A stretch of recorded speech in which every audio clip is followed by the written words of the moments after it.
All right. I am recording in Logic, and I'm recording on OBS. Okay, 2 seconds. Okay, I'm recording on OBS, and I'm recording on Audition. Sweet. Let's clap. 3, 2, 1. Awesome. All right. Are you ready for this? Yeah, I'm a little bit nervous, this being a bigger episode, but I think we'll do well. But, it's just been doing this for a while, so I think we got it. Yeah, hold on. What's up? Wait one moment. I think someone's in my house. Is it just Max, or? No, I took him to work. He doesn't have a car. Hold on one second. Okay.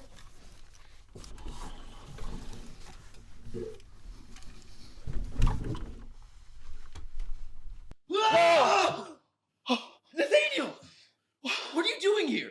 I let myself in. I mean, you said it yourself. This is a big episode because welcome to the season finale of the Holy Moment podcast, where we watch films with you and discuss the moments that work, the moments that don't, and the moments that reflect truth in unexpected ways.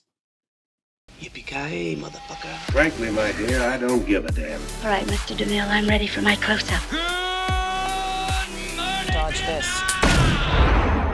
That's right, folks. Today is the last episode of Season 1. We've exhausted all of our picks for all of our categories. And that means that pretty soon here, we'll be having a new set of categories, a new set of movies. But for now, let's enjoy the moment. Yeah. We were finally in person for the first time, and it feels good. It's beautiful. Every time we're recording an episode, Jeffrey, I'm in my office, I just think if we're in person, I could be stroking his beard, and it would be a much better episode. But now we are, folks. If you're listening to us on Spotify, well, I guess our video is on Spotify. I guess if you're listening to us on maybe Amazon Music, go watch the video, because there's two humans and a space. We share space. Look. Yeah, I can talk into his microphone. Mess with my microphone. I can mess with his. I could stab Jeffrey right now for real. Could. Yeah. What a scandal. What a good time. Anyhow, So this is the finale of Season 1, and we're talking about that classic action, horror, adventure, comedy, movie, The Mummy, right? From 1999, starring Brendan Fraser. And, man, I'm bad. I don't know my actors. I don't know my director. This is good. Now that we only have one camera to work with, I won't be able to edit things out. So I'll just have to riff while Jeffrey desperately tries to look things up in the background. The funny thing is, I was trying to type up The Mummy, right? I typed up bad with 2 Ds. Well, this is me riffing on the podcast while Jeffrey looks things up. Jeffrey is in a very nice house. Yeah, no, I mean, this is my grandma's. It's got a lot of character, got a lot of grandma furniture in it.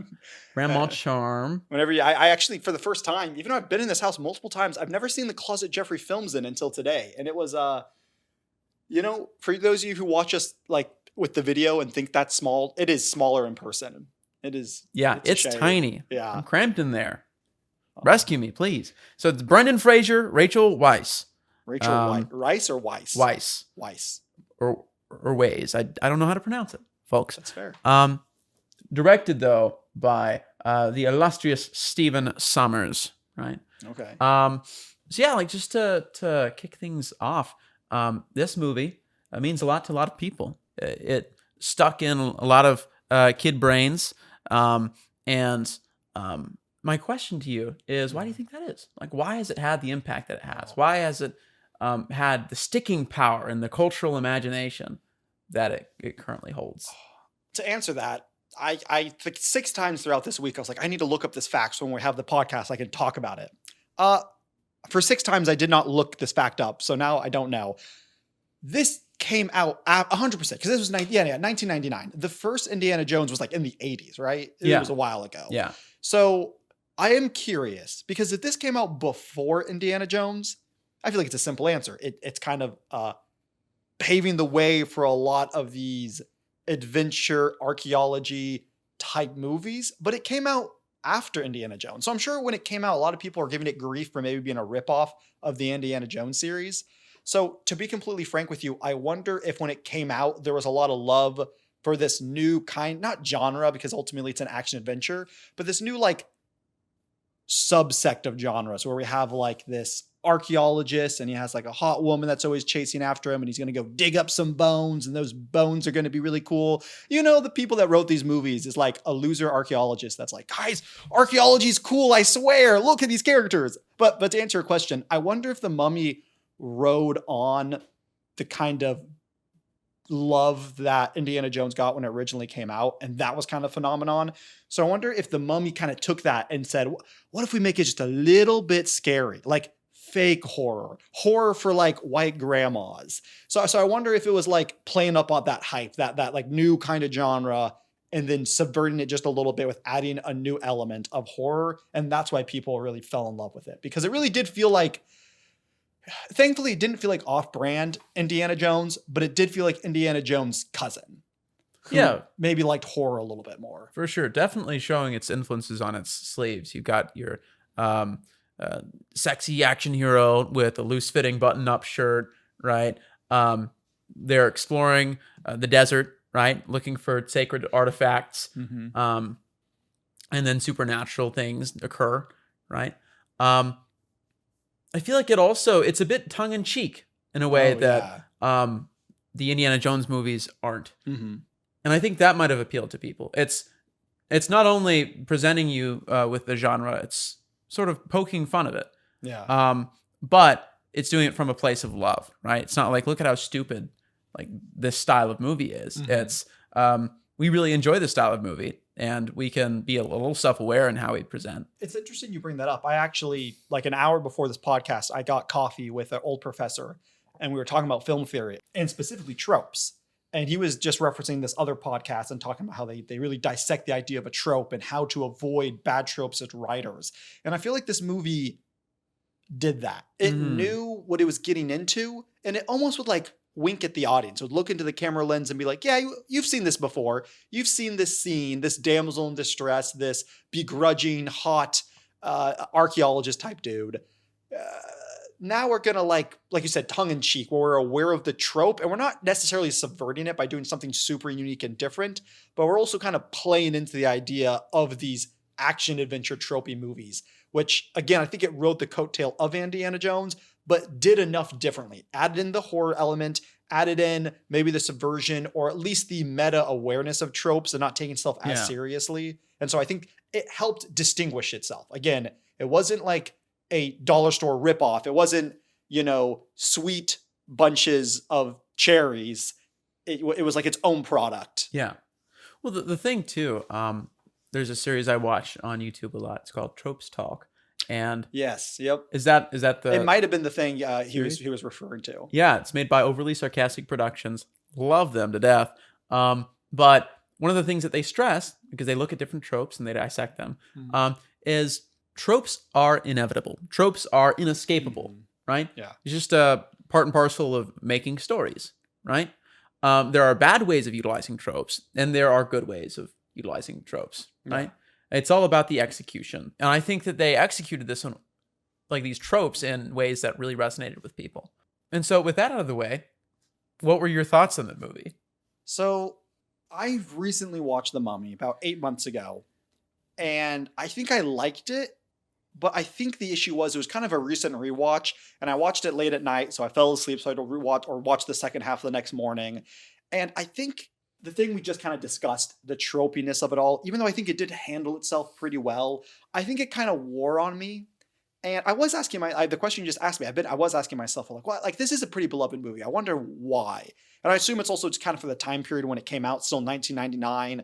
I think the tropes it was intersplicing and some taking seriously, some putting jabs at, it worked. But I feel like, fast forward 25 years later, we've seen them all done so many more times. I feel like a little bit of the sarcasm and the satire did on the tropes 25 years ago, it was fresh and it worked. We've been doing that for 25 years now. So honestly, this movie now feels like just another action adventure with a little more tongue-in-cheek and fun. But it ultimately, I would say it fell flat for me. It had some interesting elements, and I really liked Brendan Fraser's character. And I liked that our main lead, her line with "I'm just a librarian," I thought that was pretty funny. But ultimately, I found myself, I mean, last week when we discussed Tangled and how we discussed that the characters weren't dragged through the adventure, but they relished in it. They took it beat for beat. They felt like they were in the adventure. I felt like I was dragged through an adventure with this movie. I kind of felt like I was forced to go from beat. And the fact that that mummy ended up getting raised from the dead truly was a blessing. You know, they talk a lot about the curse of the mummy. This is the luckiest mummy to ever exist. Like, first off, this dude sleeps with the pharaoh's wife, and then they kill the pharaoh. Pretty bad thing to do. So they're like, you know what? Worst curse in existence. You're going to be tortured and eaten alive for forever. If it's a horrible curse, why is it when he is brought back, he is basically an immortal god? That's like, that made no sense. Yeah, I've had that same thought. I think a lot of people have had that same thought of, yes, it's going to be painful while he's in there, but you think he's going to be in there forever? Maybe, but that's not a given. Yeah. Like, why would you give this man powers beyond all mortal comprehension just to make him itch a little for like a few thousand years? The narration was literally like you said, Jeffrey, it was, if he comes back, he'll have power beyond your imagination. Like, what kind of curse is? That's not a curse. That's like a blessing. And then the fact that he's so lucky that the archaeologists find him in the most convenient, easy to find ruin of all time. It's kind of, they just like went underground and everything was just there. But the fact they had to find the body and then they had to find the Book of the Dead and they have to say that exact line. I just feel like this mummy, it's not the curse of the mummy. It's the blessing of the mummy. Honestly, I'd go through 3,000 years of being eaten by beetles for that blessing. I think it's both a blessing and a curse. I think that, I don't know if I would not be the same person, right? Mentally, I wouldn't be there. I mean, and to be fair, he wasn't. He wasn't. What's the first thing? You get resurrected after 3,000 years of being eaten alive. Your bones are still juicy. What's the first thing you're doing? First thing I'm doing, I don't know. Maybe see a doctor or something. No, you have like unlimited power. You know, you can do anything. Are you going to go harvest the souls of the people that open the box? Or I'd feel too bad. I wouldn't want... Jeffrey's a good person. Jeffrey's a good man. Maybe I wouldn't feel bad after 2,000 years of being eaten alive by scarabs. But okay. I awaken from thousands of years of slumber, and I'm immortal, and I have powers beyond belief. I don't know. Like maybe. Okay. All right. Egypt, right? Egypt. At the Olympics. Okay. Would kill every category. Oh, I thought you were going to say would kill every person, but you would just crush the Olympics. That makes sense. Oh, well, no, you wouldn't do very well in any swimming Olympics because you're kind of made of sand, and sand doesn't really do well in water. That's true, I suppose. Yeah. What would you do?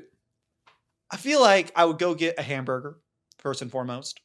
I feel like it would be interesting to know what a massage feels like when you're just bones.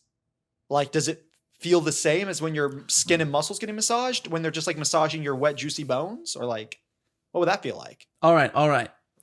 So imagine someone dies, right? Okay. They're fresh, right? They've still got all their juices, all their organs. Can I assimilate that person? Can I assimilate their juices and organs? Yeah. And can I use that to become whole again? Because that would get rid of the ethical dilemma of having to kill. Wait. Oh, it's a fresh dead body. Freshly dead body. Well, I think the thing is you have to kill the people that opened the box. So maybe if the person that opened the box and then immediately died of a heart attack, that kind of solves your ethical dilemma. Because then you could just, they just died. But is that something I have to do? I have to kill the people that opened the box? I think that's part of the curse. I think that's part of the weird, dumb rules of the mummy curse. Because they said to get his skin and organs and flesh back, he has to kill the people that were all related to the box opening. Or maybe it was just like a prediction, It's like, hey, we assume that when this guy gets out, he's going to be pretty angry. Maybe be careful. He's so angry that he kills the people that like released him. You think those are like, if he's going to rule the world, do you think the few people he would let exist are the people that brought him back from being eaten alive by scarabs? But he's like, nah, you're the first to die. I imagine he'd just be filled with anger and he wouldn't know what to do with it. Well, maybe that's okay. First thing I'd do after getting out of that box is I'd go to the therapist. I do 1960s cartoon skeleton, and I take my head off and I go bowling with it. Yeah, I think that's what I do. How do you reattach it though? With my hands. Can he do that? Yeah, he reattached his arm. Yeah, he did. You know what I wouldn't do? What? I wouldn't eat bugs that were inside my body. That's weird. Like, dude, I know you're from 3,000 years ago where like hygienes were different, but you don't got to eat bugs. Like, have higher standards. Yeah. Have higher standards. Yeah, that's fair. That's fair. Anyhow, that whole debacle happens where Imhotep sleeps with Pharaoh's wife, kills Pharaoh. She kills herself, trusting that her boo friend is going to resurrect her, right? Fast forward many, many years, we see our protagonist, Rick O'Connell. He's with a battalion of soldiers, I think British soldiers. I think French.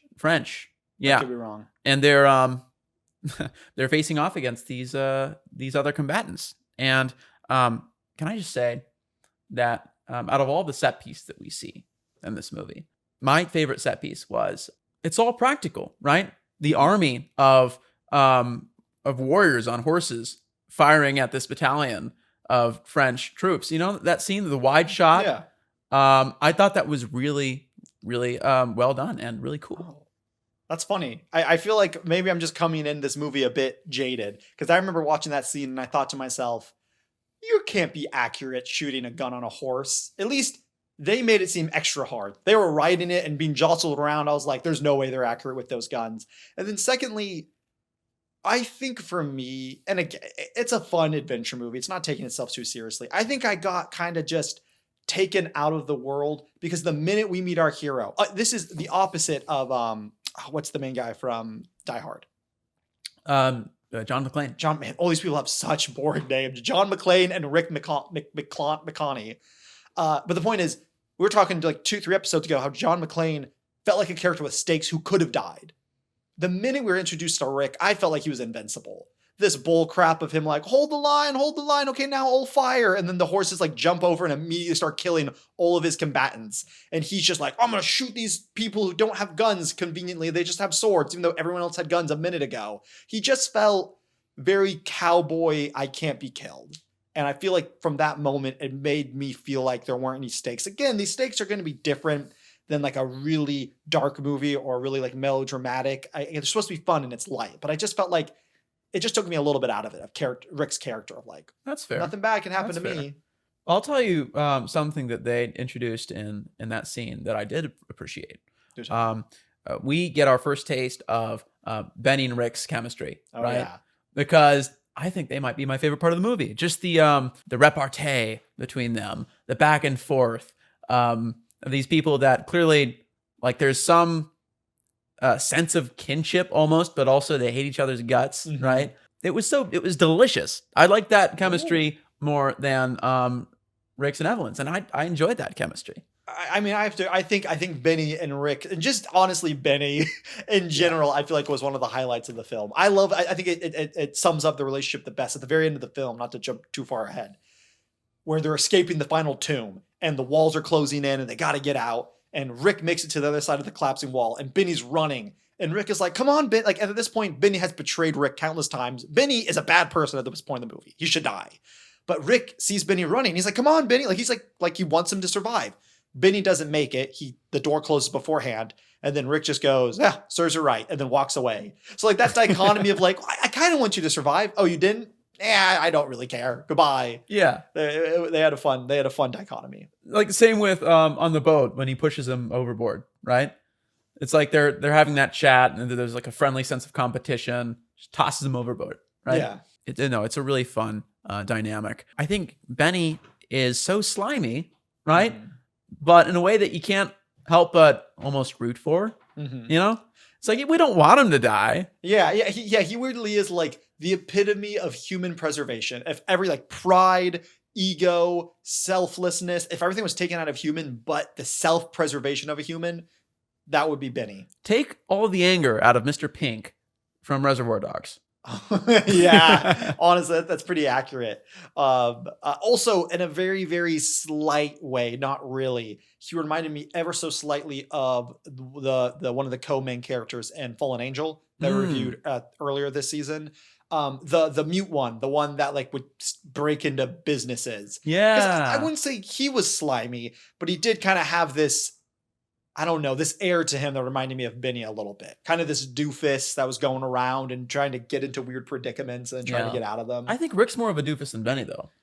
I think That's Benny fair. plays his cards pretty well, right? Everything that he does is calculated to keep him alive, right? Yeah. And he makes decisions that we don't like, right? But he has a reason for them. You're in Benny's position and a juicy skeleton is about to kill you. And then you convince it not to if you follow him. Would you follow him? Would you become the juicy jet skeletons like a little manho? I would like to think that I would not be the juicy skeletons manho. I would like to assume that I would be courageous in the face of great evil, right? But I mean, hey, somebody's got to be that juicy skeletons manho, right? Yeah. And if it's not me, it'll just be the next person. Yeah. In that scene, so the juicy skeleton, which is his name now, not Epo or whatever, he escapes and he's left in a room with Benny and he's walking so slowly. Like, come on, juicy skeleton, you've killed everyone else in an instant, but you're gonna like walk 2 centimeters per mile to kill Benny. And one of my favorite scenes in the movie, Benny has a bunch of necklaces on or a bunch of charms of different religions. And it knows different. He knew like 5 languages. First off, just impressive to be so afraid of death that you learn different religious like texts to ward off evil just in case. So Yeah. Benny is pretty big brained. And then when he finally it was the Jewish The Star of David. And do you think that's like a play on Jews? He would have recognized that because Jews were under the captivity of Egypt for so long. I think so. I think he would recognize them as, okay, like subservient. Yeah. Right. I think that's kind of a cool nod. Yeah. That's kind of a cool little thing they did. And of course, like he wouldn't recognize some of the other symbols. Like he wouldn't recognize like the cross. Yeah. Yeah. Or like any Asian religions. So Mhm. yeah, that is true. Yeah. But I don't know how old the Star of David is as a symbol. Yeah. Yeah.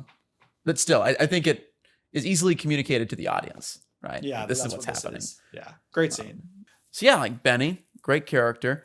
Evelyn. Mhm. So after this whole debacle with Rick and Benny escaping, what's the city called? Haman Ra? Oh, Jeffrey. I'm going to say Haman Ra, I couldn't tell you. right? Sandy City. Yeah, Sandy City.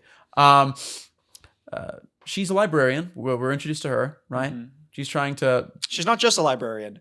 She's a proud librarian. Proud librarian. Proud whammon librarian. Right? She's trying to put a book in its correct spot, but she loses balance on the ladder. And cool fact about that scene is that was a stuntman dressed in drag.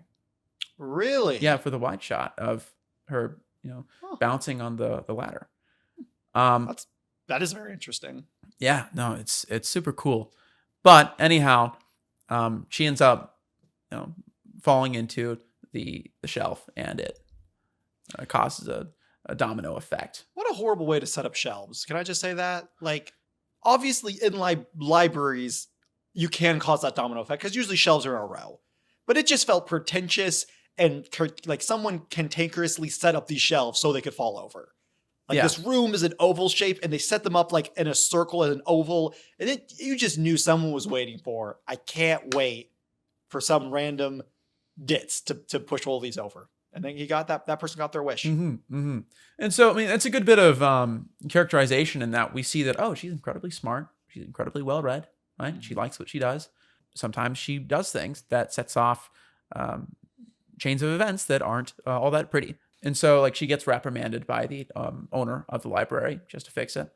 But her brother shows up and says, hey, like, you want to be taken seriously by the members of the academic community? I've just found this little box thing, right? Mm-hmm. And in the box is a map. And this is a map to the Sandy City, right? Mm-hmm. They're trying to track down... Juicy Skeleton Man. No, they're trying to track down Rick. Well, they're ultimately trying to track down the Book of the Dead. That's right? ultimately what they're doing. Ultimately. But, to get that, they need to get Juicy Skeleton. To get that, they need Rick. yeah. So They end up finding Rick, right? Mhm. He's imprisoned by the local government. And this is a fun little exchange, hearing what he was in prison for. Like, why is he in jail, right? He made a ruckus, said that he was just having fun, right? Oh, I did not catch that. And then some guy comes over and it's like, he's being hanged. You're being hanged in like 30 minutes, right? Yeah. And then Evelyn and Jonathan, her brother, looked at that guy and is like, apparently he had too much fun. Yeah. Oh, yeah. Yeah. And also in this scene, right, he's looking like a wild man, Rick. And Evelyn's asking him some question about like, hey, do you know where Hamid Ra is? And she's like, come closer, I can tell you, right? Pulls her in to a kiss and then releases her, right? Then punches her brother. Real scoundrel. A real scoundrel, That's this a good word to Rick describe O'Connell, that. Yeah. right? And they end up saving him. Like they bribe the local governor into releasing him. When Brendan Fraser was dropped from that noose, he kept on telling people in between takes to tighten the noose, right? Because he wanted his reaction to be authentic. He wanted it to look like he was actually choking. And so in that final take, they released him. He fell down, and they thought he was joking for a moment, but he just didn't get up. He'd actually fainted. Oh, wow.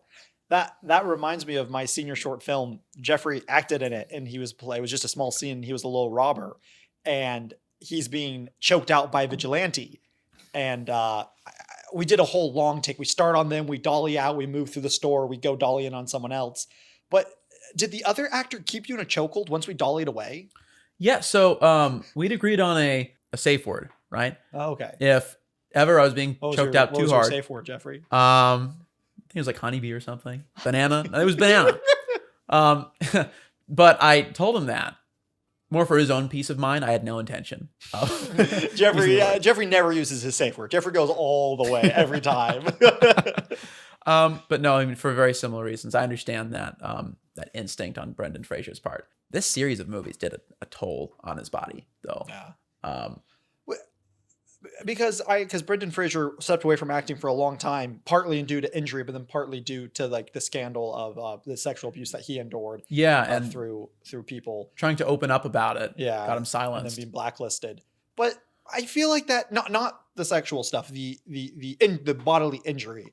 I feel like that just means, and maybe I'm speaking out of my butt right now, but I feel like that means probably the stunt team did a bad job, or Brendan Fraser pushed himself too hard.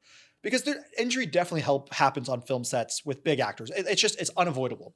But I feel like you as an actor should know your limits and pull back, or you as the stunt crew should know, hey, this is too much. Because there are series, got Fast and the Furious, all the Avenger movies, all these Kung Fu movies where they have many, many movies and the actors walk away and they're fine. But so I wonder what the lack of safety was there. I wonder if it was more on Brendan Fraser, like pushing the boundaries, or the stunt team being too lackadaisical, or maybe both. Yeah. I think that Brendan Fraser probably pushed himself too hard. And maybe I'll look this up afterwards and I'll find out, I was terribly wrong, right? But I can understand that instinct to, hey, I want to do a lot of these things myself, right? I want to be in the moment. I want to be as my character would be, right? And wanting to prove that, like, I'm committed to this project, committed to this character. And yeah, I mean, I wonder, how old was he? He must have been in his like mid to late 20s. Yeah. I mean, I could definitely sympathize with it because, well, I'm not an actor like Jeffrey. I've acted in things, and there's been a little bit of action, like maybe sprint down this road, take a tumble, and it's exhilarating to be like, no, I just want to do it. I can do it, and you push yourself. But I worked on a short film this past Christmas where it was an action short film, but I just played like a fanboy businessman. So I was like a business dude who was a fanboy of this other vigilante. I was supposed to be really lame and out of shape. And so my character was falling on the ground a lot. And literally I just would go from standing up to like kind of just like tumbling over myself. Nothing crazy. But we had a stunt guy on, a stunt coordinator, and he would come up to me and he's like, hey, do you know if you're falling down in this scene? And I was like, honestly, the director hasn't told me how far we're going to go. If we get to that part and we're still rolling, I'm just going to do it. And he's like, no, we need to know how far we're going, because if we're going that far, I need to make sure pads are down. I need to make sure you have knee pads. And ultimately, honestly, like being a heavier guy, just falling on hard concrete from just, the 4 feet, 5 feet I am, how high I am up, it hurts. And so I really appreciated that stunt coordinator being like, hey, no, like I get that you want to be in the moment, but safety is a bigger deal. Yeah. And so I really appreciate him on set. Yeah. So I guess it is the responsibility of the crew to pull the reins on the actors when they want to go farther than they're capable. Speaking of that moment where he pulls her in for the kiss, right? This is an interesting bit of characterization that I feel gets contradicted later on, right? Not necessarily in a bad way, right? He has a lot of bravado, but as soon as he starts to get to know her, he loses some of that, right? Mm-hmm. He becomes almost a shy schoolboy, right? Mm-hmm. And how he interacts with Evelyn. And I think it's fine that we have this inconsistency, because I think that people aren't consistent, right? Yeah. I think that when you're writing a character, consistent characterization is important, but in order to make a realistic character, you can't be consistent 100% of the time. So my question for you is, do you feel like they struck a nice balance here with Brendan Fraser's character? And what are your thoughts on that idea that a real character is portrayed consistently, but also inconsistently at moments? Yeah. Okay, I'll tackle your first question. I enjoyed Brendan Fraser's character. He was fun to watch on screen. He was charming. I don't think there was a whole lot of depth to him.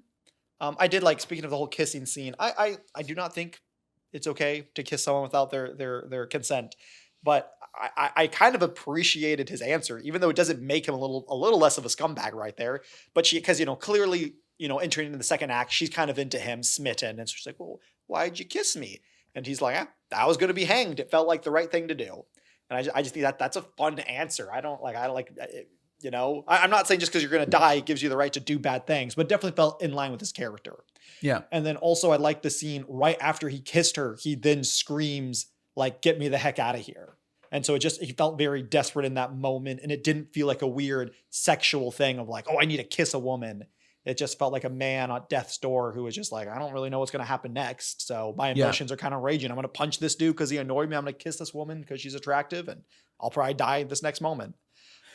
I remember, so I was watching this movie with my roommate Maximus and my girlfriend. Mm-hmm. And when he gave that answer, Maximus and I both said out loud, like, why else? Why else would he do it in that moment? Right? Of course, it doesn't justify it, but I think it makes sense. Yeah. And then my girlfriend was just like, "Boys, y'all are such boys." I not condoning it, but I feel like maybe our male audience, maybe it's a good thing. Maybe don't admit. Definitely don't email us at theholymomentpodcast@gmail.com if you would have kissed the lady in that circumstances if you were about to be hung. Definitely don't out yourself like that. Be a real shame. But yeah, so I thought his character was fun. He had fun quips. He was kind of the reluctant hero. He didn't necessarily wanted to be there. He was drug along, forced to do this, but he ends up falling in love with our main character. He's suave and everything goes so easy for him. But I never really attached to him. I never thought he was anything more exciting than one-off lines and looking cool and shooting a bad guy. And to your second point, 100%. I do not think a character has to be consistent. But when I say consistent, I think what it is internal strife. I don't think as we are humans, often we're inconsistent because of randomness. I don't think we wake up one morning and decide, now I hate black coffee. Now I used to play the piano. I don't do it anymore. Or like emotionally. Yeah. Like, I don't think we just wake up and decide these things. I think the inconsistency comes from inner turmoil. Yeah. And I think when you can get that inner turmoil to then cause inconsistency in a character, I think that's really good writing. Yeah. I don't think we had that with Brendan Fraser, Brendan Fraser. I think did a good job acting. We didn't have that with Rick's character. Yeah. So ultimately, if I didn't notice a lot of inconsistency, because again, he felt like a very one-note type character. But if there was inconsistency, I don't think I would chalk it up to good writing. I would chalk it up to probably the bad type of inconsistency with bad continuity, in my opinion. No, of course. I don't think that there was overall inconsistent characterization. I just thought that was an interesting moment of contrast with who he is normally throughout the film. Mm-hmm. And so I think that inconsistency in characterization of the sort that I'm speaking to is it's more about what we expect out of people, right? You've got this guy. This is actually, I'm not referencing, any character in the film, but imagine you have this character that's, he's a badass, right? He doesn't take shit from anybody, right? He's intimidating, right? He's a bruiser. But then like he's afraid of frogs for whatever reason. Yeah. Right. It's not an important point to the story, perhaps, but that element is quote unquote inconsistent, but also humanizing, right? And I like that in characters, right? Where it's not so one note. Yeah. Right? There are parts of this character that we don't see, or we see just glimpses of. This character exists outside of the bounds of this movie, which, I mean, that's more of a meta thought than a thought about the Mummy specifically, but that scene made me think about that. I mean, I'm happy that you could get more out of Rick's character than I could. Like, maybe you felt like there was more behind the curtain that led to more subtext and a deeper character, where I maybe interpreted a little more. And again, maybe because I watched it recently, maybe because I knew what I was getting into, maybe it wasn't because I was in the mood, but for whatever reason, I feel like I interpreted Rick's character as a fun, enjoyable character watch, but that's kind of it. No, I mean, honestly, I agree with you. That scene made me think about other things, but I think that reminded me of better movies exist than The Mummy. Well, I mean, I think that for what Rick is, he's a fun character. I don't think he blew me out of the water. He is sort of one note, right? Yeah. We know who he is. Brendan's performance, I thought, was really good, right? Yeah. There were a lot of moments, a lot of reactions that Brendan had to certain events that felt like real or charming, right? It's like the mummy yells at him, and so he just screams back. Yeah. Right? Yeah. That was a great moment. And that actually makes me think of this other thing too, just the humor in this movie. It doesn't seem all that, I think I enjoyed it. It doesn't seem all that new to me, because I think that that brand of humor is the same brand of humor that typically gets criticism in Marvel movies nowadays. You know? Yeah. Sort of the tongue-in-cheek, he's right behind me, isn't he? And it makes me wonder if the Mummy was at the start of that trend, Yeah. right? And then as we got exposed to that quippy, tongue-in-cheek humor, we got tired of it. I mean, it all goes back to what we talked about at the beginning, tropes. A trope isn't a trope until it becomes a trope. That's a tongue twister. But all that to be said, something is original at some point in existence when it comes to creativity, and specifically movies and story writing. The trope of, in a romance movie, when you have a girl walking down a street and a guy walking down the other street, and they're fumbling over the things, they finally knock into each other, and the guy helps the girl up, and they fall in love. One of the most tropey tropes out there, but that started with an original idea. So it's like something is original until it's done over and over and over again. So yeah, you're right. I don't know enough about film history to pinpoint where the originality of this kind of like action like this, like, I'm giving Rick a hard time for being this character that like can brush death off. There's no big deal. He's never going to die. He's so suave, but that is his character. That is his kind of trope like character. He's not supposed to be deeper. He's not supposed to be like mean anything more than that. I think that's the type of movie that you go and you can turn your brain off and have a good time with. So I don't want to give it too much flack for like being that, because that's what the movie is, and it wears it on its sleeves. It's not trying to be something different. But yeah, I don't know when the trope of adventure hero who's super suave and can't really be touched and just kind of goes through laissez-faire, or however you say it. I don't know when that started, and maybe it started with The Mummy, but I think The Mummy does it better than some Marvel movies. Some Marvel movies balanced humor really well. Yeah. But The Mummy definitely wore it on its sleeve from the beginning. It wasn't trying to hide it. It wasn't trying to blend it necessarily. Yeah. It's not a comedy. Like The Mummy's not a comedy, but it very much wears its cheese out, It's not a grilled cheese where the cheese is like hidden inside. It's like a slice of cheese where it's on the outside. I love the analogies. That's what you people make. tune into for the Holy Moment podcast. You might think it's for you. You might think it's for my smart things I say. It's for my really, really beautiful spoken analogies. Mm-hmm. That's what I'm here for. Truly. Yeah. They rescue Rick O'Connell. They make their way to Hammond Ra. They meet with a bunch of American explorers, right?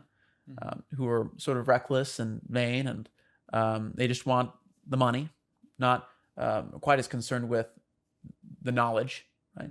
And that's Evelyn's focus. And they get into some pretty freaky shenanigans, right? Yeah. American group, they find the box, right? But there's a booby trap, kills a few of them. It's like acid. Can I interrupt for a sec? Because this was something that annoyed me with the movie.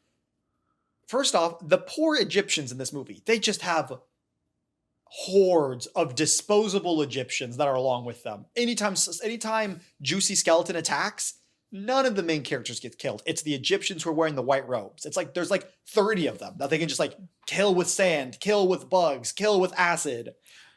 Just disposable. But more than that, the Americans are uncovering the Book of the Dead. And then one of the Americans is like, oh, I heard booby traps. Let's make the Egyptians open it up. They open it up, acid gets sprayed on the Egyptian's face and they die. But the rest of the movie, they just keep opening boxes without checking them. Like our main cast opens boxes and they heard about the acid, and then the Americans open boxes who witnessed the acid. Like the fact that they first were like, there might be a booby trap. Let's use these expendable characters. They see there's traps and then they never do any type of due diligence of like, hey guys, you see how we saw those people's faces get melted off yesterday? Maybe we shouldn't open this box. I thought that was bad. I thought that was bad writing. That's fair. That's fair. I think that the expendability of the local Egyptians, it sort of speaks to how callous the American group was. Mm-hmm. And so when they get killed, there's a karmic sense that they almost had it coming, right? Mm-hmm. Which perhaps didn't apply to everyone in that group. I felt genuinely bad for the glasses guy. I love the glasses guy. He seemed like a sweet guy. He was because he was like tall and fit and kind of hot, but also kind of like goofy. Like talking about inconsistency. He kind of had two contradicting personalities of like sweet and kind of nerdy, but also kind of handsome. Yeah. He reminded me of like Superman, who like in disguise is like Clark Kent. Clark Kent. Yeah. Yeah. I had that same thought. He's just so endearing. Because I don't think he's engaging in the racism or misogyny that everyone else is, or it doesn't. I don't remember him saying anything to that. Jeffrey effect. liked him, so he kind of just muted out the racist and misogynistic things. He's just like like a good guy. He's just a guy. And they leave him, right? And he's like, my glasses, guys. Oh, they Scooby-Dooed him. They Velma'd him, and they stepped on his glasses. Yeah. And then later, when Benny's introducing the mummy to the guy, makes him think it's some foreign dignitary, and he's like, it's such a pleasure to meet you. Like, I will have to say, the American is dumb. So yeah, he has dumb. His eyes ripped out and his tongue cut off. That's the thing that makes it so endearing, though. Yeah. Is he's dumb. And they hired Benny to be their guide. So the American had been with Benny for a few days at this point. Mm-hmm. So cut to Juicy Skeleton rips out his eyes, cuts off his tongue. Cut to the next day. That American had escaped, but he has a blindfold on and just can't really speak. And Benny has now joined the side of the Juicy Skeleton because he's his hoe bag, and he goes in, like he sets up a meeting with Juicy Skeleton and Blind American Dude. And Benny is like, yeah, thank you for meeting with this guy. He's so great. Benny has the most obvious accent in the world. How he talks, I've never heard anyone talk like that before. Because like it's an accent, but also just his timbre of his voice is very nasally and slimy. Yeah. How did the American not realize who he was talking to? Well, I mean, okay, so was Benny pretending to be someone else, or was he just saying, hey, like, here's this guy? No, he was pretending to be someone else, but like, how did the American not recognize? Oh, I guess maybe you're pointing out that the American didn't realize Benny was now a bad guy. Maybe he just trusted Benny. Yeah, I guess that's true. I guess as we, the audience, know Benny betrayed them, but I guess we don't know. Okay, I guess I never thought of it that way. Okay, counterpoint. Juicy Skeleton's kind of a dick. He could have gone in that room. The dude is blind and doesn't have a tongue. What is he going to do? Yeah. The skeleton could have gone in the room and just sucked out his other organs. Instead, he dresses up in like black macabre outfit, and he has Benny act as like a liaison between the two of them, setting it up. It's just so odd. Like, why doesn't he just go into the room where this person with no defenses is and just take his organs? Like, what's the point of like dressing up and pretending to be this person? Yeah, this is a fun moment because up until now, we see Benny being motivated solely by a self-preservation instinct, right? Mm-hmm. And so we already know he's a coward. Mm-hmm. But in this moment, we also see that he's also an asshole because he just rubs it in, right? Yeah. He's like, and now you're going to die and your organs are going to be taken.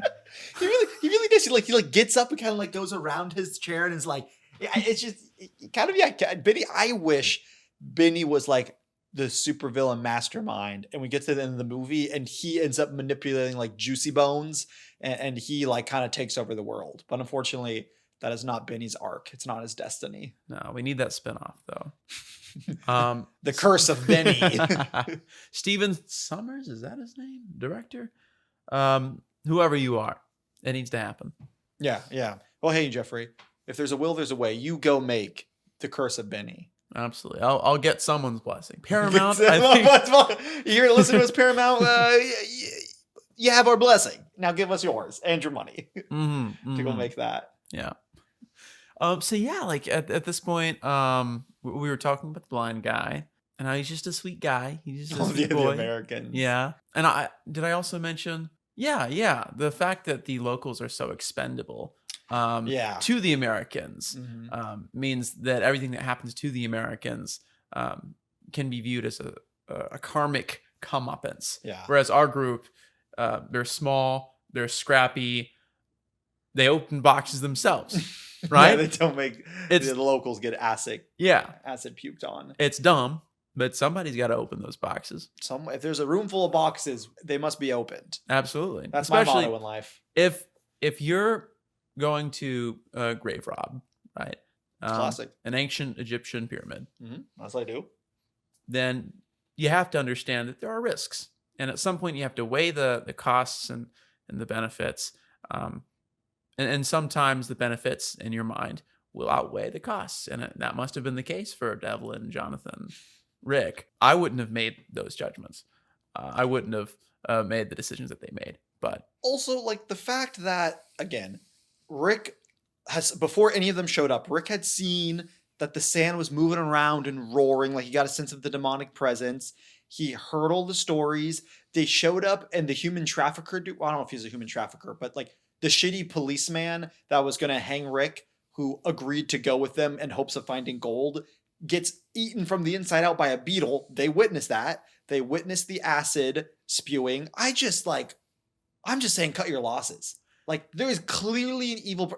And the librarian woman being like, if I can't see it in front of my face, I don't believe it. It's like, okay. Well, I mean, to be fair, Rick did want to cut his losses, right? I mean, he did want to get out of there. The reluctant hero. Yeah, and he tried to leave, and then Evelyn was like, I want to She's like, I have get to the boobs. bottom of this. And he was like, you do have boobs. So he stayed. he wanted to get to the bottom of it as well. If you get my drift. No, I appreciate that Rick wasn't like trying to womanize her the whole time. You know, his introduction is him kissing her forcefully, but it's not like he's smitten and following her around. I don't know if it's like a good thing for as like writing a character, but she's from that point smitten, kind of following him around, being like, oh, he kissed me. But yeah, I do appreciate his character, I guess, more slowly fell in love with her, and it wasn't like infatuation from the beginning. Yeah, I guess. Yeah. No, I thought it was, pretty well done. Their chemistry. A lot of people, that's what they remember from this movie is Evelyn and Rick, which, again, it didn't blow me away, but I understand. I think the performances were definitely there. But again, Benny and Rick, that's the chemistry that I'm most interested in. That's the chemistry that I was more drawn to. That's the spin-off I want. That sounds like a Saturday like cartoon kid show. Benny and Rick. Yeah, their adventures prior to the Mummy. Yeah, because they were buddies. Like, they were. Like, it seems like they were buddies. It seems like they were something. So I'd like to see Benny and Rick's adventures running around. Yeah. Are you familiar with the Indiana Jones series? Yeah, I watched a few months ago Raiders of the Lost Ark. Okay. And I remember as a kid watching Temple of Doom. Okay. I know there's a few love interests, but whoever the main one is, do you think Indiana Jones' dynamic chemistry with the main love interest in the Indiana Jones series, does that rival, beat, worse? Like, where would you put that on a scale with Rick and the librarian's love chemistry? Because I feel like, and maybe I'm misspeaking, because I've seen Indiana Jones, but very long ago. I'll put on the record, I don't like these movies that much. I'm not a big Indiana Jones fan. I'm not a big The Mummy fan.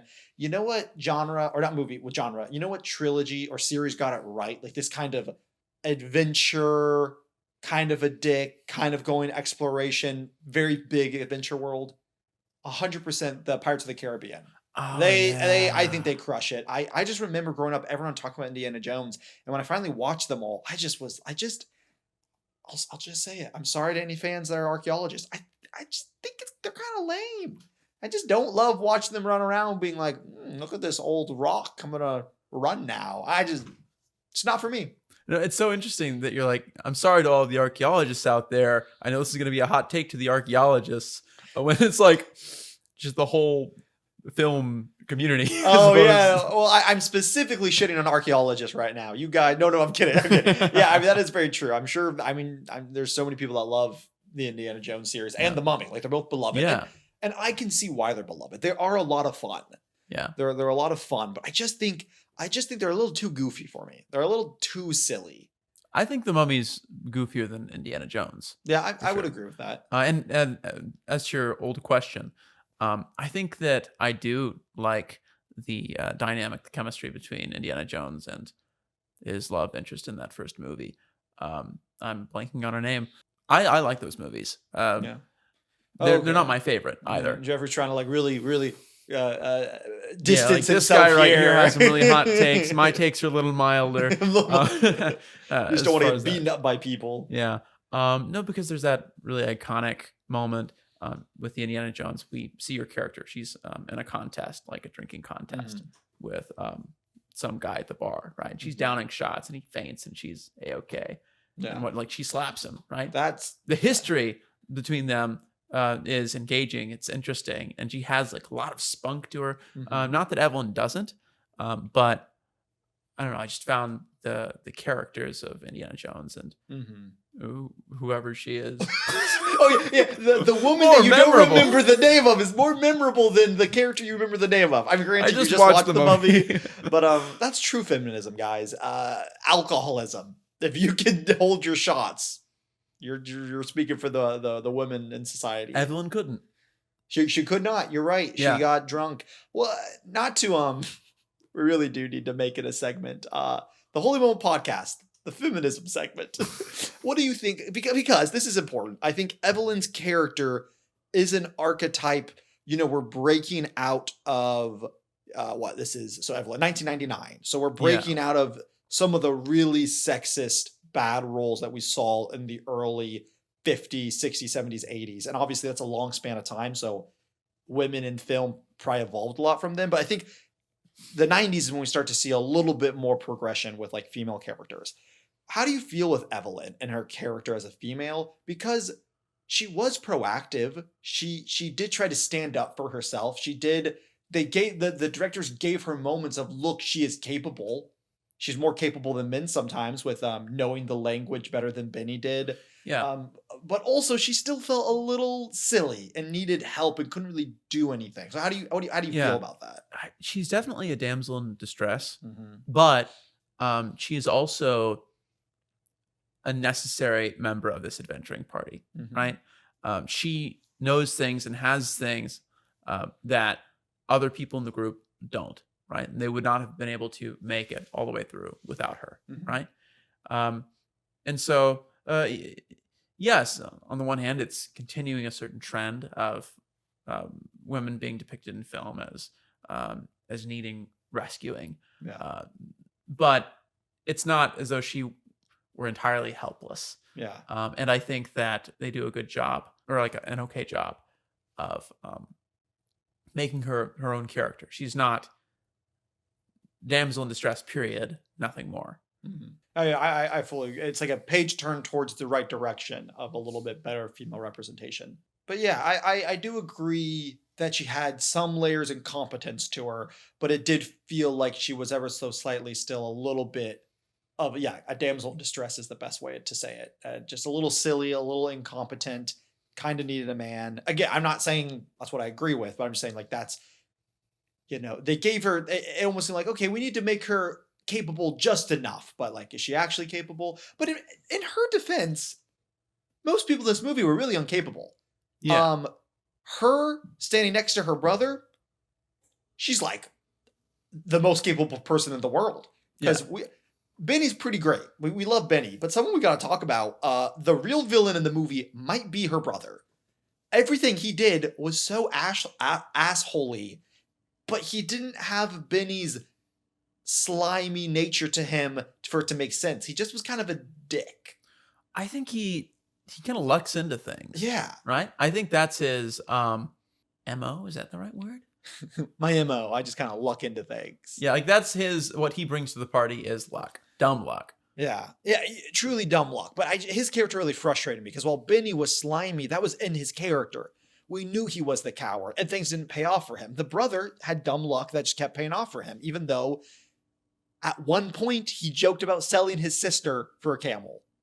But And who it was- doesn't when Okay. Sorry, what I mean by that is You like, don't have I sisters. have siblings. I am the youngest. Selling your brother into slavery and selling your sister into sex traffic slavery is a little different, Jeffrey. Okay, maybe. Would you sell your brother into sex trafficking? They'd probably sell me. One of them would. One of them, we won't dox which one. Two of them love him. One of them no. But I just like even his introduction. So back all the way rewind to the scene with Evie in the library. She knocks over all of the big bookcases.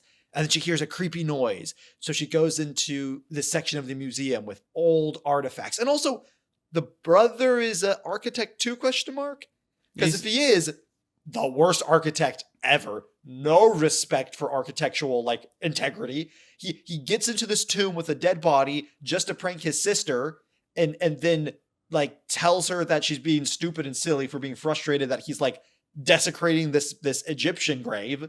And then later on, when they actually do go to the burial site, he's playing golf with stuff down there. He tried to sell his sister into sex trafficking. He really bugged me. I think that's part of his whole shtick, even in the movie. Yeah, he is a totally failed agree. archaeologist, right? Maybe he Not after this movie. yeah, not after this, but that can't be attributed to him. But somehow it's going to end up that way. Yeah, because he's the guy, right? I think he just gets more credence because he is a man in that community.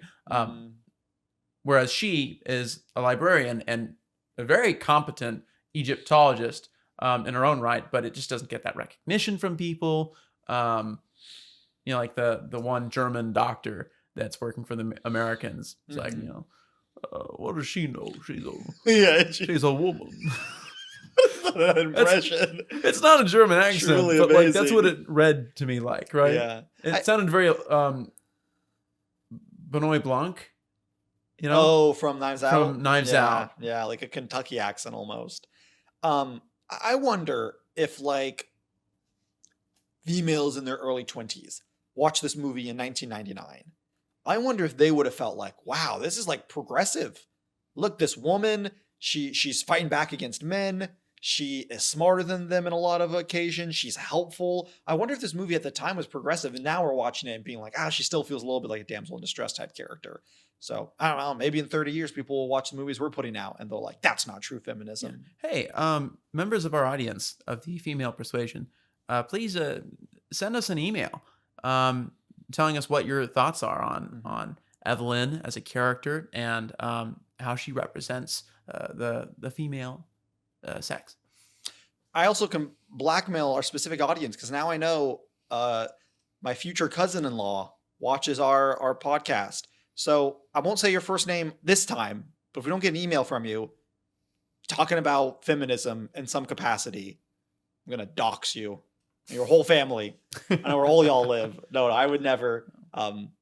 Delightful person you are. But yeah, anyone want to reach out to us at the holymomentpodcast@gmail.com and just give your perspective on specifically The Mummy, but just feminism in movies. And we're always looking again. We're end of season 1. We got to pick new movies for season 2. Women out there, it's your chance. Tell us what movies to watch besides Pride and Prejudice.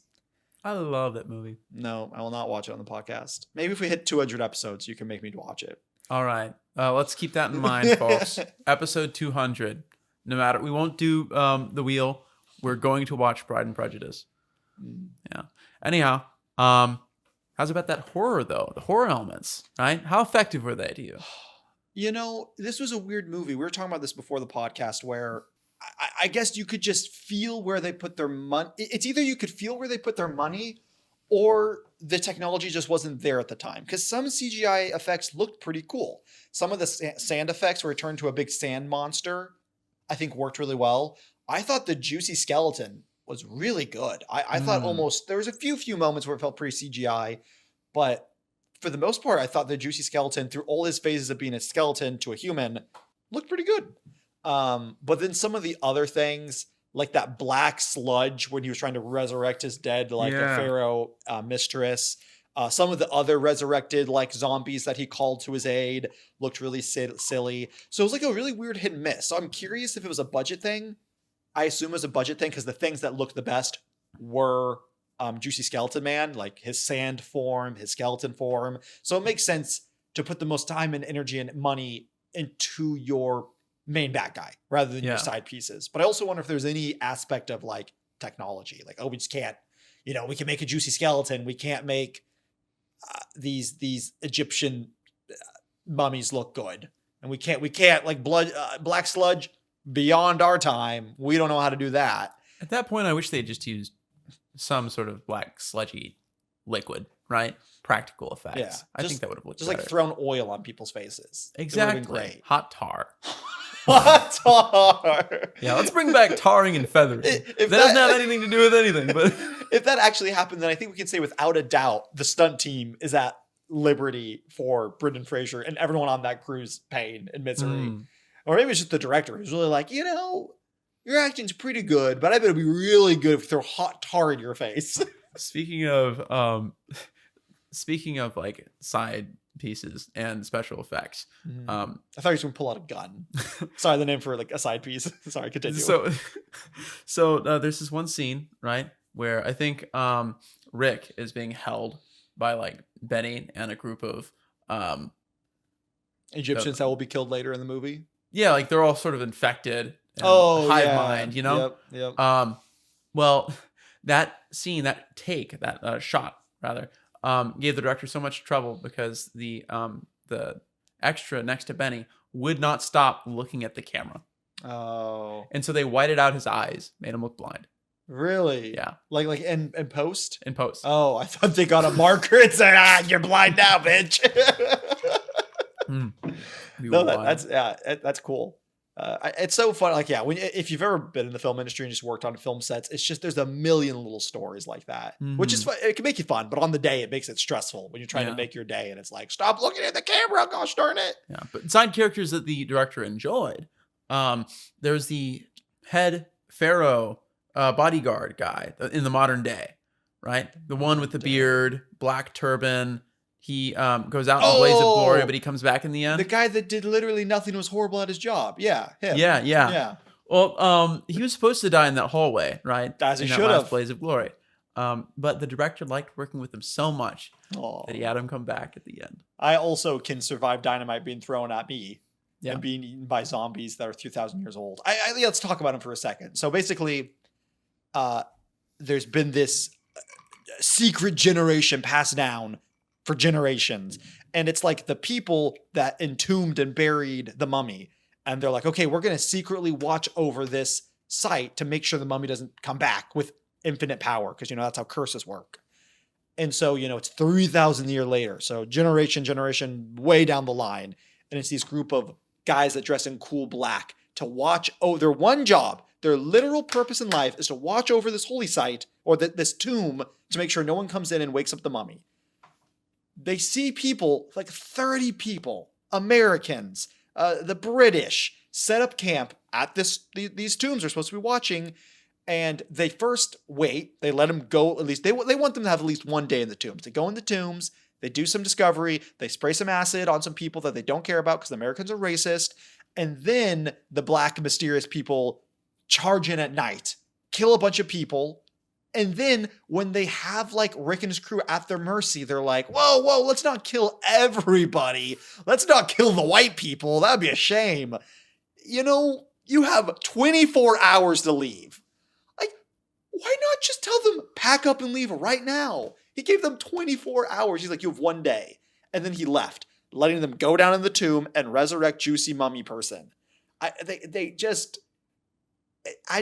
just poor writing when you introduce a concept like that and then make them the most useless thing in the entire world. Yeah, because like again, at that point, they all know where it is. They know where Hamun-Ra is. Other people will be looking for Hamun-Ra. Kill them, right? Yeah. The buck stops with them. Yeah. Right? You take the rest of that map, burn the rest of it. Why was there a map?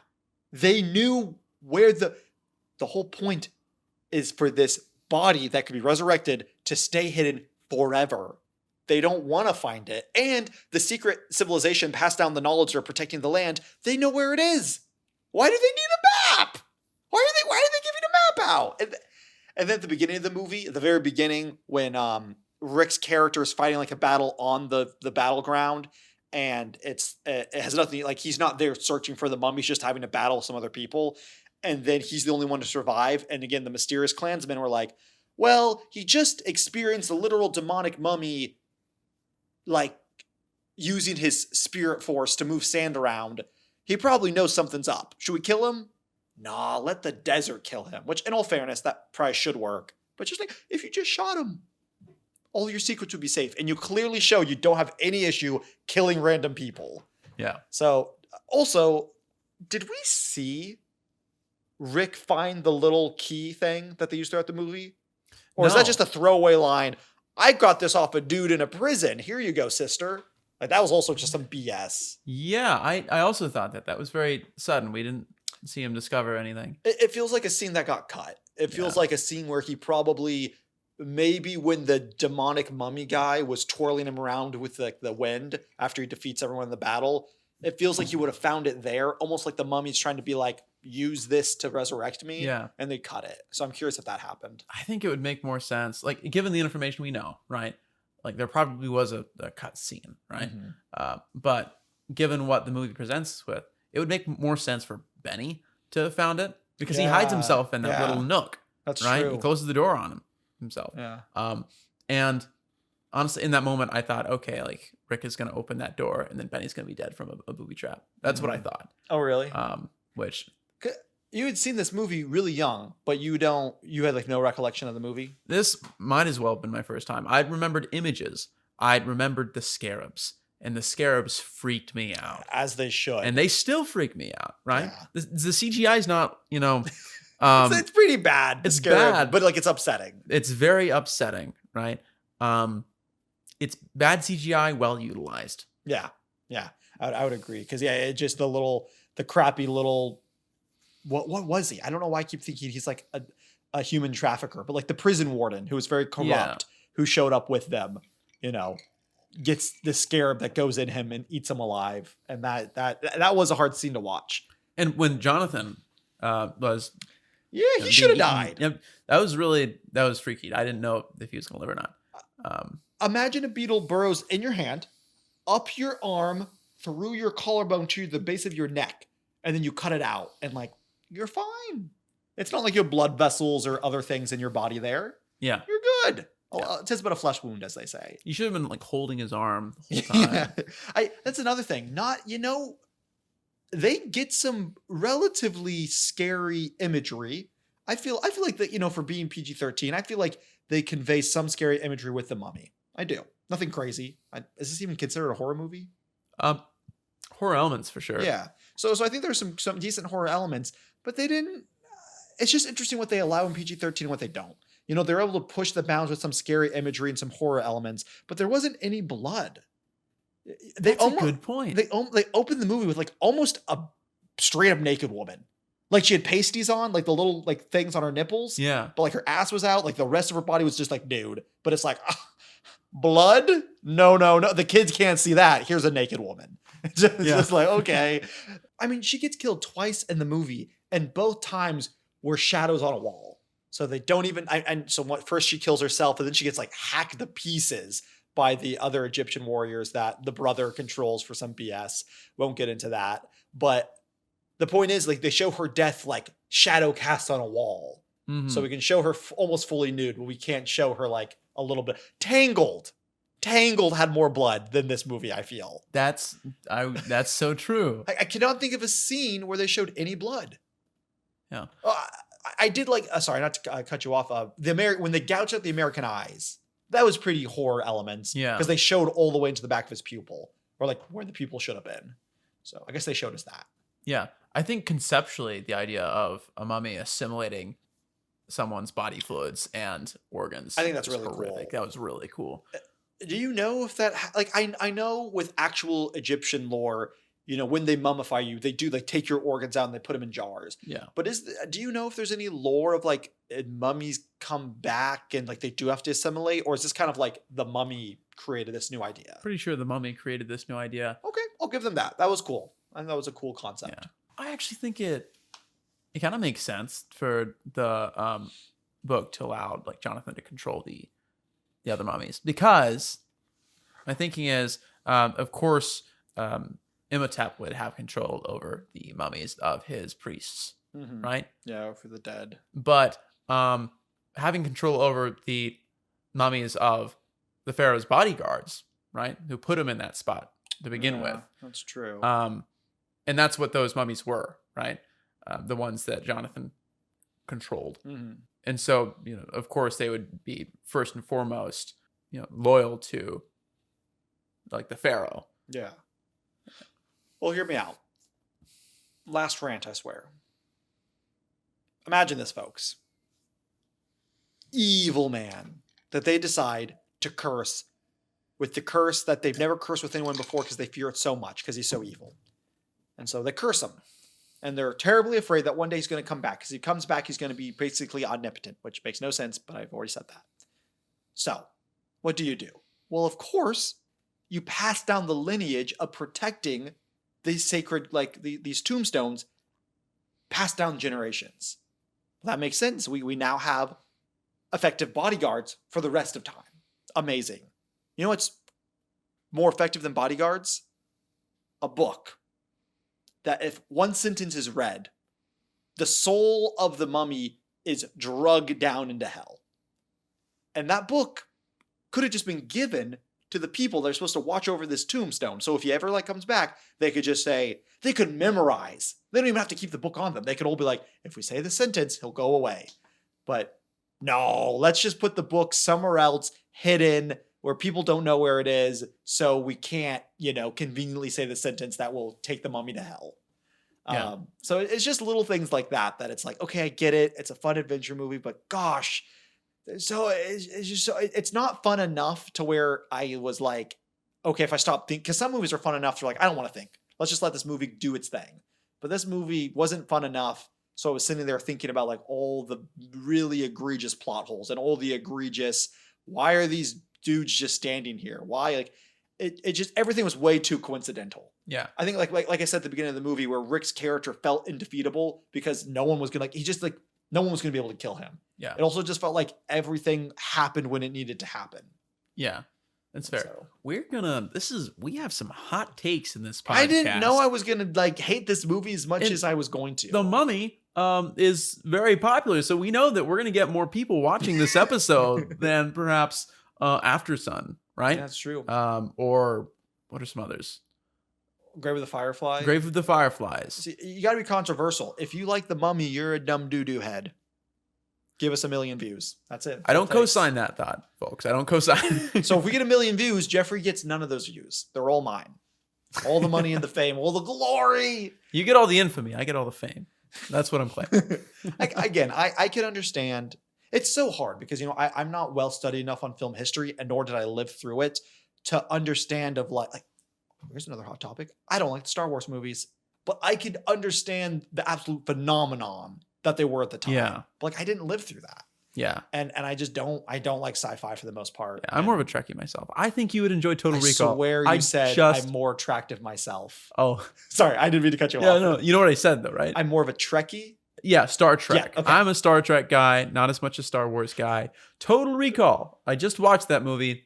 Excellent movie. Okay. Excellent action. It is sci-fi, but the world building is top notch. This episode's going to turn into a Total Recall. I'm talking about Total Recall. And I'll talk hasn't about seen Pirates it. of the Caribbean. It'll be great. I hear there's Yeah. 3 boobs in Total Recall. There are. It sounds like a movie we must review. 3 boobs, but no blood. That's one day when we have enough people following us, we're going to make merchandise, and that's going to be on a t-shirt. Yeah.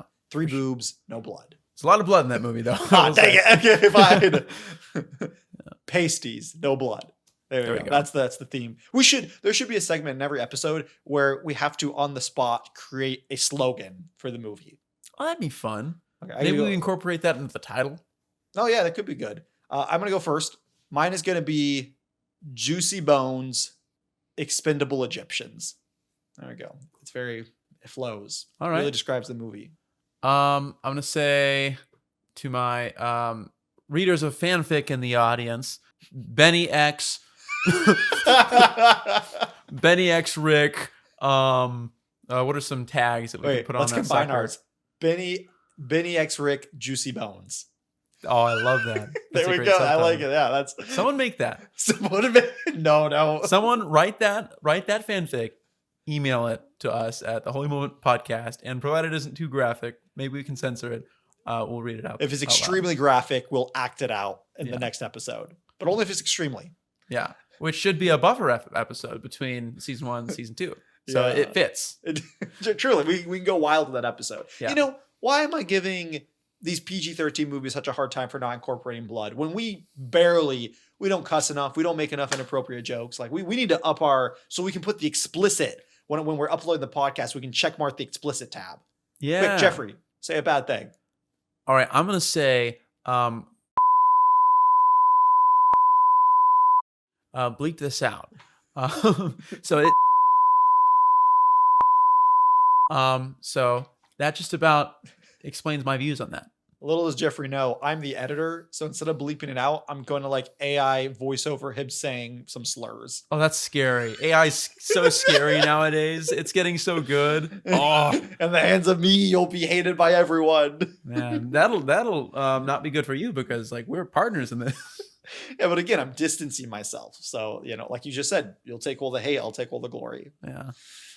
But yeah, any other thoughts on anything else you want to ask me about the Mummy? I just also, folks at home, you'll find out more about me. It's like, sometimes I double down on things. Like, I didn't hate the Mummy. I really didn't. But sometimes I just like double down on it, not to hate. I don't know. Another podcaster says this term a lot that I really love. Sometimes it's just fun to have a hate boner for something. Yeah. Sometimes that it's like, was it hot garbage? Was it the deal? No. But was it like not good enough to like, in my opinion? And so it was kind of mediocre. So it just frustrates me. Yes. Yeah. I mean, and like, that's why people listen to podcasts, right? Is to hear perspectives different from their own, right? Who would watch this episode about the Mummy if we echoed every single idea that you, audience member, already had, right? That's just not interesting. It doesn't push you, right? I'm back from plugging in my computer. The issue with only having one camera is like usually when Jeffrey talks, I'm not on camera, so I can go do stuff. Well, not like I leave the room, but like, you know, finagle with things. But I only have one camera. So whenever you're talking, if I'm like checking my audio to make sure it's going, it just like they see me. Yeah. So sorry, I didn't mean to break the illusion. No, it's all good. It's all good. All right. Anything else that we have to talk about here? The ending of the movie. Benny could have escaped. You think so? Benny had the opportunity. He was out with the camel. Oh, he had the gold. Yeah. Then he chose to go back in. Yeah, right. I think that's such a great move on the part of the filmmaker because it makes so much sense for his character, right? In fact, it feels inevitable, right? That, you know, he's on the cusp of winning, but we know him. He's greedy, right? He's in it for himself. And so he has to go in for that extra gold. It makes sense. It makes sense within the character's world. I thought it was pretty creepy as the lights like that, you know, and I mean just a little on the nose, but the irony of like classic, you're a greedy person and then you're surrounded by gold, but you have no food, so you starve to death. I thought that's the angle they're going to take with it, but then as the lights dim down, which I get they do it for dramatic effect, but it's funny because he gets stuck in this room full of gold and he has this torch that's on fire. But then the scarabs, the man-eating scarabs show up. And as they surround him, we kind of zoom in on Benny and the light in the room dims slowly until it goes pitch black. And it's like insinuating that the torch went out for literally no reason, which I thought was, again, I'm not hating. I thought that was like, it was an artistic decision and I thought it was fun. Yeah, I thought it was fun too. I had that thought as well. Maybe it's a matter of, all the exits and entrances sealed. Maybe there's less oxygen in there. Not enough air. I don't know how much. Like, how long would it take for you to use up all the oxygen in a room? I think, first off, it was a big room. Yeah. I think a long time. Yeah. I think, I mean, I could be wrong, but a room that size with absolutely sealed off from air, I bet days. Yeah. I bet you can live for days. I mean, that's what I would think too. Yeah. But again, cool image, Yeah, it was. And then what a horrifying, what do you think's worse? Getting sucked dry by a mummy and not the fun way, or being eaten alive by bugs? I would say, okay, yeah. Being eaten alive by bugs. Yeah, I 100% agree. Because you see the shadow of one of the Americans, their organs and fluids being assimilated. And it's super quick. Yeah, right? Yeah. He goes from plump to... You know how quick, you know the little juice Capri Sun pouches that you loved as kids, but you drink it as an adult and it's gone like that? Yeah. It's like that quick. He juices them as quick as you drink a juice Capri. Yeah. And I also wonder, I mean, they're probably dead, you know, in between beginning to end, right? So it's not even like, you know, from point A to point B, like point B is when they finally die, right? Yeah. So it's probably super quick. Yeah. So. Yeah. I would agree. What's worse, getting eaten by 1,000 bugs or being eaten by one bug? Like, okay, let me re-say it. The death of the prison ward who was killed by one scarab that went in his foot, up his leg, thigh, stomach, up to his brain. You know, he did die within probably a few minutes. Or remember when they were running away from the horde of beetles and the expendable Egyptian fell down and his like bones were cleaned within a few seconds? Yeah. Like, obviously, the single beetle is a longer, more excruciating death.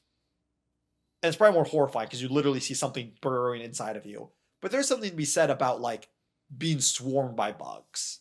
It's pretty horrifying. Yeah. No, I that is hearing all the scuttling too. Yeah. It like builds really up. Mess with you. Yeah. I still think that it would be worse to have the one. Yeah, right? I would agree. It gives you an area of focus, right? You're seeing it under your skin and pushing through. Yeah. So, ugh, that's no good. But yeah. I wonder if this movie gave me because I watched this when I was pretty young, probably 10 or 12. I wonder if this subconsciously gave me my deep fear of cockroaches. Oh yeah. Just burrowing in your skin and eating you. Ugh, grody. Yeah, like a Twinkie. Like a Twinkie. Oh no, I'm upset. What? You saying that made me think of Wall-E, you know? Oh no. Now I'm gonna imagine me sleeping at night and a cockroach getting inside of me and eating my creamy goods. Oh no. I just assume like I'm filled with creamy goodness on the inside. Of course. I'm so delightful. Of course. Yeah.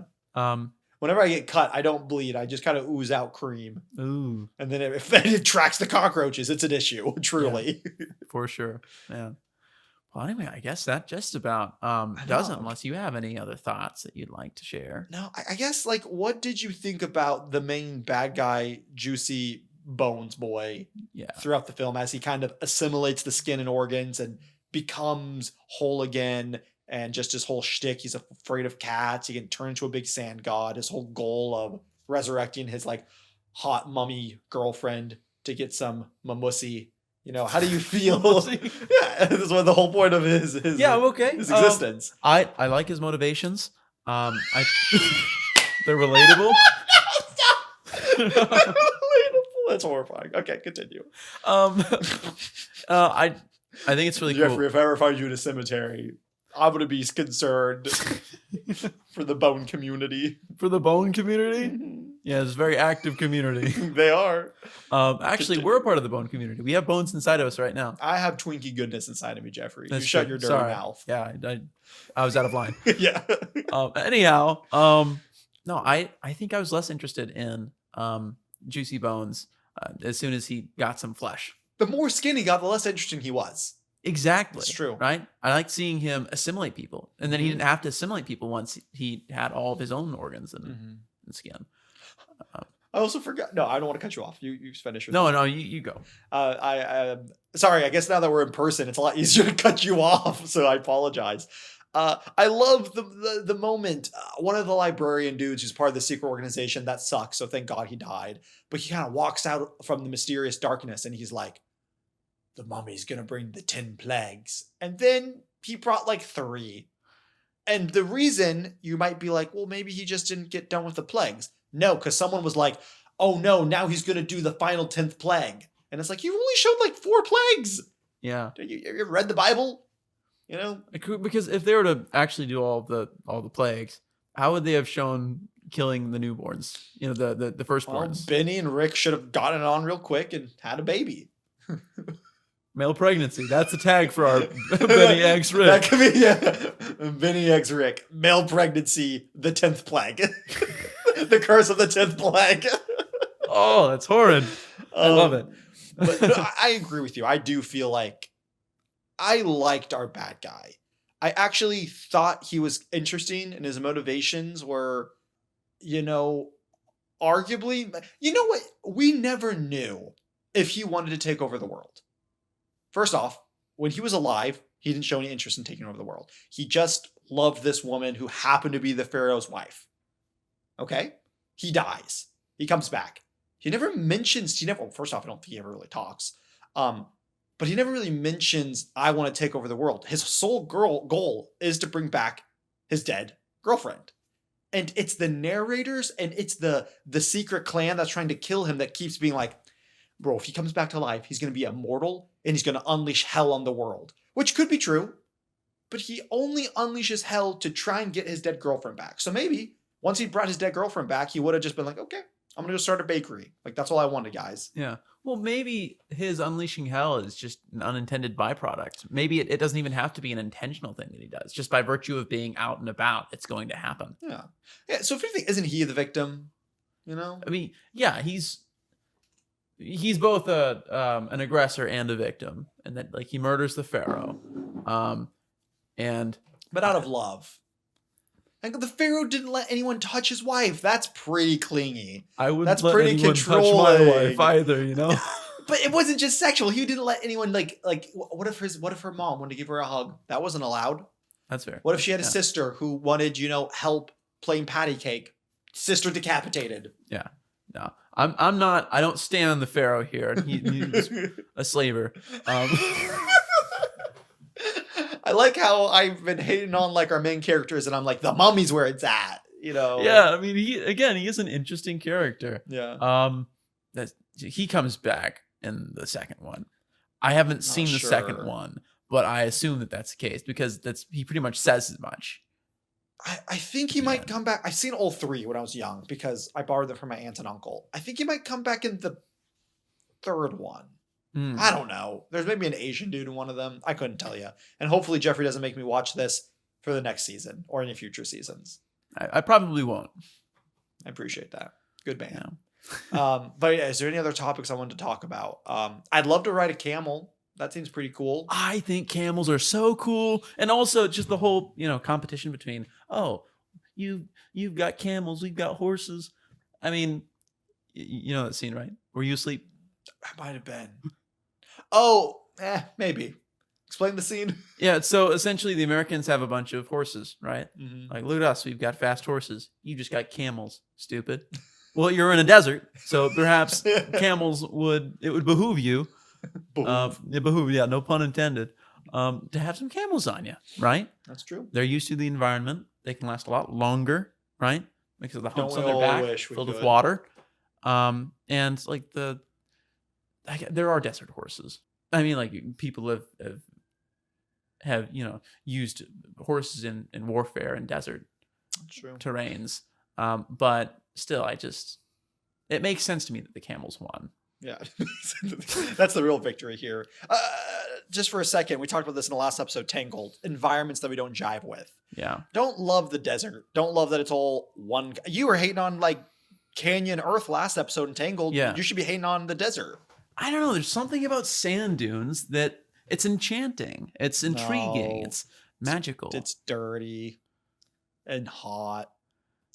That's true enough. It's no good. I I mean- could never be imagined getting turned on in a desert. I can't imagine being the librarian lady and Rick wanting to get it on in the hot ass sweaty desert. Oh, but at night it's really cold in the Yeah, desert. but then you're cold. Well, that's Can't really- imagine getting turned on in the cold either. If you've Jeffrey. got a nice fire, you're cuddling up. If it's not exactly Right? 69 degrees, Okay. which isn't even a pun. That's not even a sexual joke. It's just 69 degrees is the best degrees to Yeah, keep a house. That's fair. That's fair. So, I'd agree with that.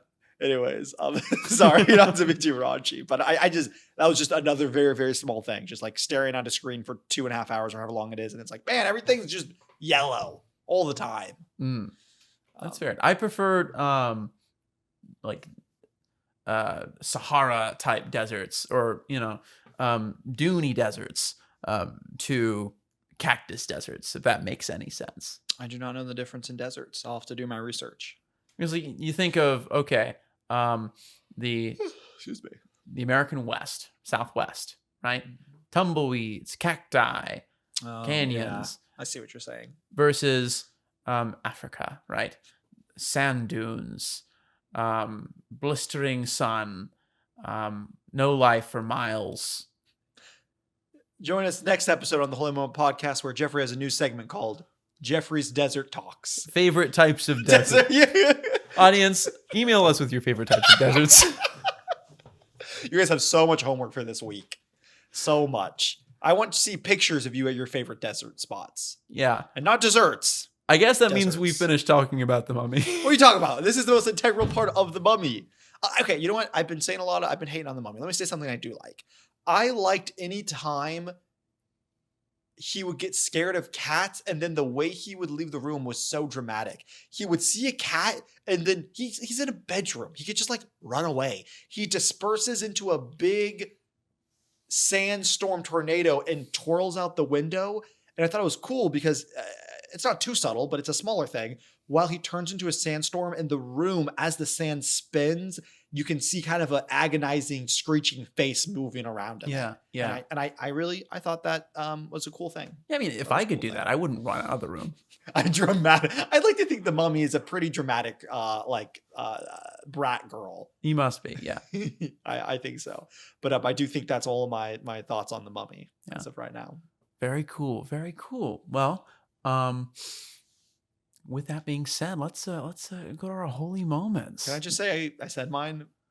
Yeah. No, that's not true. That's not true. We'll share it again. Or maybe what we can do is we can just play that clip again. I just really repeat it. No, man, this feels like a cop out. But when I watched the movie, the moment that it was a split second moment that I was like, whoa, that stuck with me. Was unfortunately the very simple moment of the juicy skeleton. He's like a Pokemon. He goes through like 5 evolutions, which I know is too many evolutions for Pokemon, but he evolves a lot. He has like just juicy bones and then a little bit of eyeballs and a tongue, and he goes through a bunch of evolutions. But his last evolution, right before he becomes a fully formed, mega evoluted Egyptian juicy bone human, where he has all of his organs back. He has most of his body back, but he has like some holes in him, and there's a hole here, so you kind of see his bone and muscle. And we see one of those scarabs crawl out of his cheek and up and into his mouth, and then he eats it. And that was probably the most like visceral moment.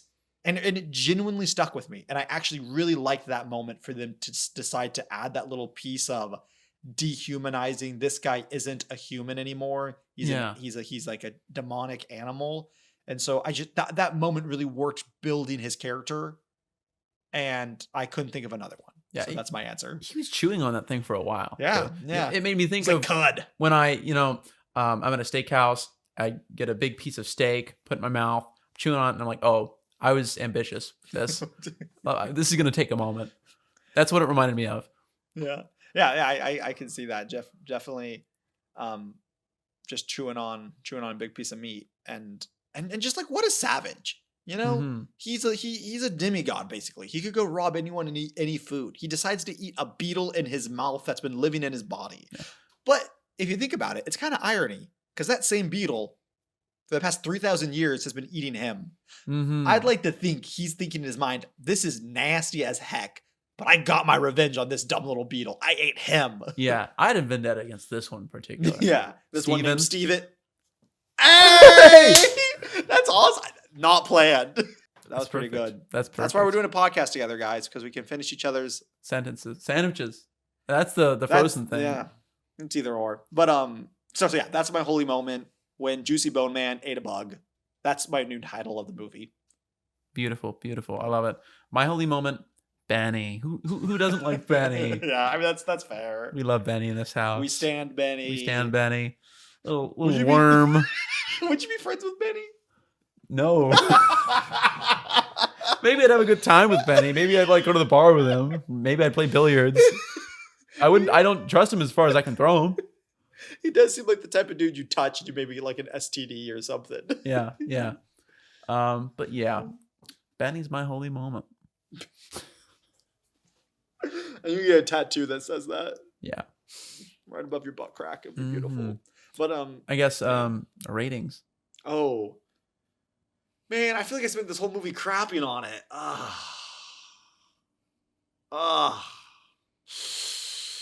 I'm gonna go with a 2.5. I think I'd watched it too recently, so I just was bored. I was too tired when I watched it. And it is genuinely not my favorite type of movie. But the reason I'm not giving it a super, super low rating is because I do think it wears its genre on its sleeve. It's action, adventure meets horror comedy.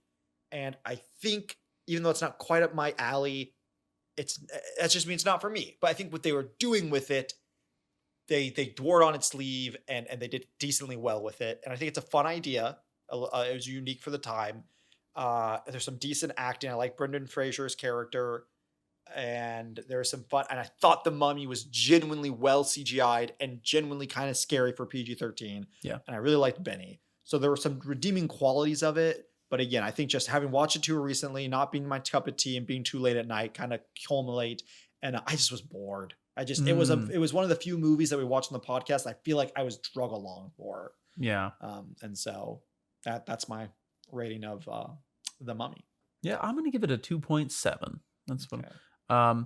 Again, I really enjoyed it. I think it did a lot of things well, and I see why it stuck around in the public consciousness. It just didn't really jive with me as much as I was hoping. I mean, I'd watch it again. Maybe if I watched it with it's a good movie. It's a good movie. Not my cup of tea. Mm-hmm. Maybe it'll be my cup of tea somewhere down the line. Yeah, I definitely think it could be more. I think it could be easily a solid 3 if I watch it in like 5 years. Yeah, like it definitely seems like a fun movie you throw on with the family or with the wife or with like friends. Yeah, I've been thinking about that a lot lately. Just how being at different stages in your life will affect how you experience the same movie. Right? Yeah, it's like when I become a father eventually. I see a movie where fatherhood features perhaps not as like the main focus, but it features prominently. Mm-hmm. Am I going to view that differently? Yeah. Are my eyes going to be trained there, or perhaps they were trained in a different direction? With that being said, folks, we are at the end of the episode, at the end of the season. That's right. Yeah. We have exhausted all of our picks for all of our categories, and now we are on to a new chapter, right? And that chapter is Sinners. That's right. We have a buffer episode in between seasons, and that movie has been The Cat's Meow. Sorry, what?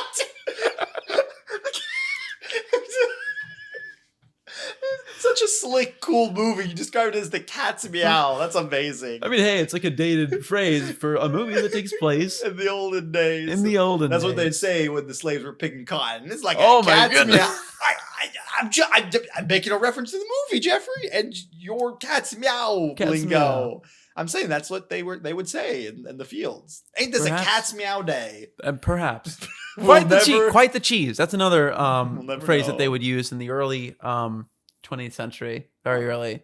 Oh, that's quite the cheese. Well, I can't wait to talk about just idioms that they used back in the 1930s when this movie took place. But I am so excited, guys, to discuss Sinners. Please, please, please, if you only ever listen to one episode, tune in next week. Might have a guest on that episode. We'll say no more, so you'll have to tune in. But Jeffrey and I both watched it this past week. I guess I watched it this week. Did you watch it this week? I watched it a few weeks ago. Oh, so it won't be as fresh in your mind. But it was crazy good. So we'll be kicking off season 2 with like ground zero. And then at the end of that episode, we'll introduce our new categories and the movies for those categories. And we'll pick one via random.